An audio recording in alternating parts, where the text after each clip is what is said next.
सबको जय मसीह की। Praise the Lord. आइए आज और एक डिवोशन के लिए हम लोग प्रार्थना करते हैं। पिता परमेश्वर, हम धन्यवाद देते हैं पवित्र पराक्रमी सर्वशक्तिमान दयालु और करुणामय परमेश्वर पिता, तेरी अद्भुत प्रेम और निस्वार्थ प्रेम के लिए धन्यवाद प्रभु।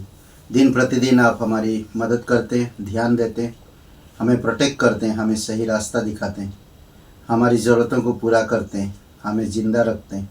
इसलिए प्रभु तेरी महिमा करते हैं, धन्यवाद देते पिता। तो आंधी तूफानों को शांत करने वाला परमेश्वर, तू हमें बचाने वाला परमेश्वर, तू हमारा छुटकारा है, इसलिए तेरी महिमा करते हैं। अभिषेक करो इस डिवोशन को, तेरी आत्मा के द्वारा बातें करो, यीशु मसीह के नाम से मांगते हैं, आमीन। ओके, हम लोग आज एक प्रश्न पर बात करते हैं और वो है क्या आप परमेश्वर को जानते हैं? क्या आप परमेश्वर को जानते हैं? तो कैसे आज अगर संसार में किसी से भी आप पूछेंगे क्या आप ईश्वर को जानते हैं, तो बोलेंगे हाँ, मैं मानता भी हूँ, जानता भी हूँ, यही बोलेंगे। पर जैसा जानना चाहिए वैसे लोग नहीं जानते। तो आज कुछ बातें हम देखते हैं। यूहन्ना का पहल 10वां अध्याय और वचन 13, 14, 15 वचन देखते। ठीक है, 13 में कहता, वह इसीलिए भाग जाता कि वह मजदूर है और उसको भेड़ों को चिंता नहीं। ओके, एक अलग बात है। और अब अच्छा चरवाहा के ऊपर बात करता है, और चरवाहा अपनी भेड़ों को जानता है, पर जो चरवाहा की तरह दिल नहीं रखता तो वो अपने भेड़ों को देखकर भी भाग जाता, उनका ध्यान नहीं देता। वह इसीलिए भाग जाता है कि वह मजदूर है और उसको भेड़ों की चिंता नहीं। मजदूर जो होता है वो कभी भेड़ों की चिंता नहीं कर सकता, समझ रहे हैं? पर जो सच में चरवाहा का दिल रखता है वो अपनी भेड़ों की चिंता रखता। यीशु मसीह कहता, अच्छा चरवाहा मैं हूँ, मैं अपनी भेड़ों को जानता हूँ और मेरी भेड़ें मुझे जानती है, जैसे पिता मुझे जानता है और पिता को मैं जानता हूँ, और मैं भेड़ों के लिए अपना प्राण देता हूँ। मेरी और भी भेड़ें हैं जो इस भेड़शाला की नहीं, मुझे उनका भी लाना अवश्य है। वे मेरा शब्द सुनेगी, तब एक ही झुंड और एक ही चरवाहा होगा। अद्भुत वचन है। और मैं अच्छा चरवाहा और अपनी भेड़ों को जानता हूँ और मेरी भेड़ें मुझे जानती है। ये बाइबल का एक अद्भुत वचन है, जो परमेश्वर हमारा चरवाहा है और हम उसके भेड़े हैं। मनुष्य को भेड़ों के रूप में देखता परमेश्वर, और भेड़ों के समान जो और वो हमारा रखवाला है और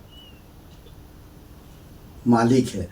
और हम अगर भेड़ है तो हमें उसकी आवाज़ और उसे जानने की ज़रूरत है।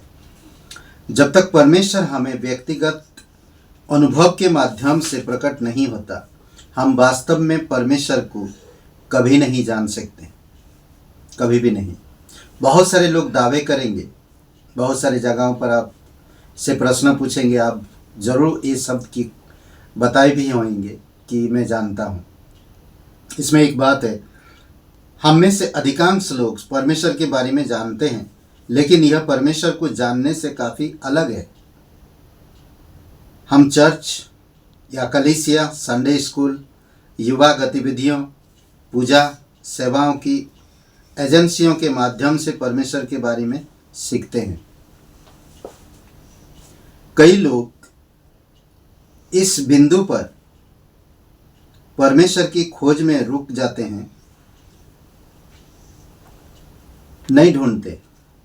आप देखेंगे बाइबल में जकरया एक व्यक्ति, प्रसिद्ध व्यक्ति था, अच्छा व्यक्ति था, टैक्स कलेक्टर था, और वो यीशु को देखना चाहता था। तो यीशु उसके घर गया और उससे जाना और वो उसे जाना। तो जकरया ने क्या किया? तो बुरी लालच से जो भी संपत्ति कमाया था उसे दान में दे दिया। अद्भुत है ये बात। किसी व्यक्ति से परिचय होना एक बात है, किसी व्यक्ति से परिचय होना एक बात है, लेकिन उसे व्यक्तिगत रूप से जानना बिल्कुल दूसरी बात है। समझ रहे हैं? व्यक्तिगत रूप से जब हम जानते हैं, हम शेयर करते हैं, सब चीज़, सब कुछ बताते हैं। कई बार हमारी पर्सनल चीज़ें भी हम उनको बता देते हैं जब हम जानते हैं व्यक्तिगत रूप से। पर मैं कहता हूँ कि हाँ मैं जानता हूँ, पर जैसा जानना चाहिए वैसा नहीं जानते। तो इसीलिए हमें समझना, प्रभु यीशु मसीह कहता मैं अच्छा चरवाहा और अपनी भेड़ों को जानता हूँ और मेरी भेड़ें मुझे जानती। और ये भी कहता कि मैं परमेश्वर को भी जानता, मेरे पिता को मैं जानता हूँ और पिता मुझे जानता है। अद्भुत है। ये भी कहता कि और भी मेरे भेड़ें हैं जो इस भेड़शाला की नहीं है।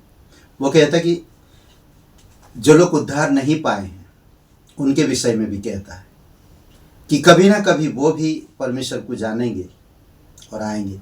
इसलिए आज परमेश्वर की बारी में दूसरों को बताना जरूरी है, ताकि वो परमेश्वर को जाने और समझे कि परमेश्वर उनके लिए अपना प्राण दिया है, उनसे प्यार करता है, उनका इंतजार कर रहा है और वो जानता है कि वो भी मेरे भेड़े जो इस झुंड में अब नहीं है। तो इसीलिए ज़रूरी है कि हमें प्रार्थना में, सिद्धांतों में, प्रचार में और परमेश्वर के वचन में बढ़े और परिपक्व बने। आमीन। क्या आप परमेश्वर को जानते हैं?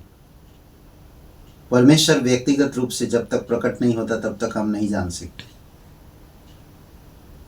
जैसे उदाहरण के तौर पे कहा जाए कि आज बहुत सारे ऐसे प्रसिद्ध लोग हैं, हम उन प्रसिद्ध लोगों को नहीं जानते। पर हम अगर कोई पूछता है आज आपकी देश की प्रधानमंत्री कौन है, तो हम तुरंत कहते हैं मोदी जी है। क्या आप उसे जानते हैं? तो कहते हैं हाँ हम जानते हैं, नरेंद्र मोदी ना। तो पर क्या आप व्यक्तिगत रूप से उसे जानते हैं? नहीं। तो यही बात सेम परमेश्वर में भी लागू होता है।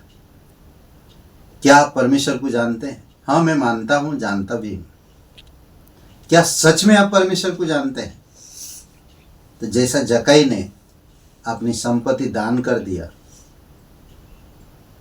ना, जिस तरह से गलत तरीकों से संपत्ति कमाया था, दान कर दी, वो सच्चा परमेश्वर को जाना, वो समझा और उसके हृदय बदल गया। आमीन। आइए हम लोग प्रार्थना करते हैं। पिता परमेश्वर, प्रभु यीशु मसीह, हम धन्यवाद देते, आपकी स्तुति महिमा करते। तू खोए हुओं को ढूंढने और उनका उद्धार करने के लिए आता है। आज बहुत से तेरे भेड़शाला की नहीं है, और भी भेड़े हैं पिता जो तू उनका इंतजार कर रहा है, और वो एक दिन तेरे झुंड में शामिल होंगे। प्रभु यीशु, हम लखनऊ शहर के लिए प्रार्थना करते हैं, तेरी दया और कृपा रहे और शांति और अमन बनाई रखना पिता। तो तेरी अनुग्रह को समझने में लोगों की समझ खोलना, उनकी आंखें खोलना पिता। जो आंखों के सामने शैतान पर्दा डाल के रखा है, उस पर्दा को हटाना पिता, कि वो तेरी महिमा को देख सके और समझ सके। उत्तर प्रदेश के लिए धन्यवाद देते, तेरी महिमा करते, यीशु मसीह के नाम से मांगते, आमीन। ब्रदर एंड सिस्टर, सबको जय मसीह की प्रेज द लॉर्ड। शुभ दिन आपका, बहुत बहुत धन्यवाद।